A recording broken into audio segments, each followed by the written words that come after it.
May gabi mga unta. Yun unan.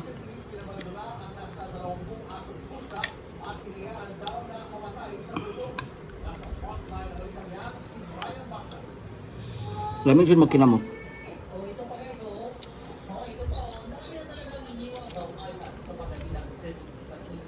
Luis, ihuan.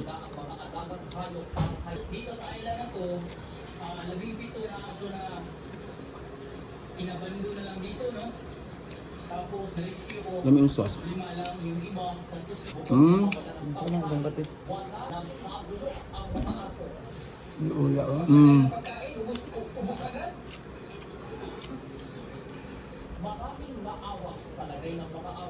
Hindi ko mabusog yung kutsara pinido. So sabi namin, we would want this practice to stop. Nangyayari po talaga itong pag-iinuman sa isang po sa daw-daw-dao na nais na. 17 aso at 2 pusa ang nasa gitnang grupo mula sa isla at utang daw silang nakuha. Napausap daw ng ATF ang barangay Pologagan na pinakamalapit sa isla. Kinumpirma nila may mga residente silang banda. Ina-abandon po yan doon. Abandonment kasi is a period Na ang ATF Luya sa ilo. Pagadian City at ng barangay para mahinto ang pag-aabandona ng mga hayop sa Davao Island. Nakikiusap sila maglabas ng ordinansa o memorandum para ipagbawal ito. Posible rin daw makasuhan ang barangay dahil sinakay na and they will also be held liable for a violation of the animal welfare. check-up at pagkaso. Ipaampun daw ang mga na-rescue ng ATF. Handa ang grupo na magsampa ng kaso laban sa mga individual na patuloy na mag-iiwan sa isla. Nagpabalita mula sa frontline, Ryan Basay. Sumayin ng drive, ay ang detente ang pamilya at sa mga palad ay namato.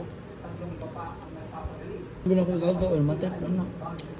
Buti. Bagulan. Pag-ulubong mamatulog din dyan sa mga. Uy.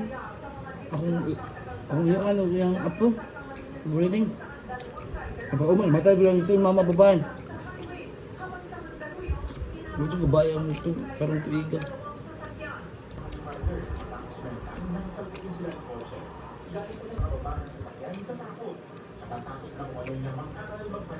Na. Pero ayon sa mga kasama niya, nakahanda naman silang inuman sa disposal ng mga nasugatan. Ay, hindi ah. Sa outbound train ng Quezon sa insidente. Sa balo naman ng Bigaon, Camarines Sur, patay ang 2 rider. Ang putusan ng Naga City ang Venusaris Andos si Richard Gasca. Habang sa kabilang linya naman ang isang pang rider na si Homer Maliente, 53 years old. Dahil magdilim ang kasada, iniwasan ni Maliente ang mga ginagawang road repairs at reblocking. Kaya napapunta siya sa pinakamalapit sa ospital.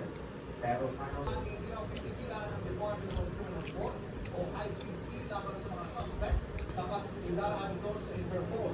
Hindi na kasi pwede pati-palit ang tayo ng Interpol. I'm done. Kaya hindi ito haharangin ng DOJ Colin Trillanes na nag-request na ang ICC na ilagay Thank you all for watching this here video.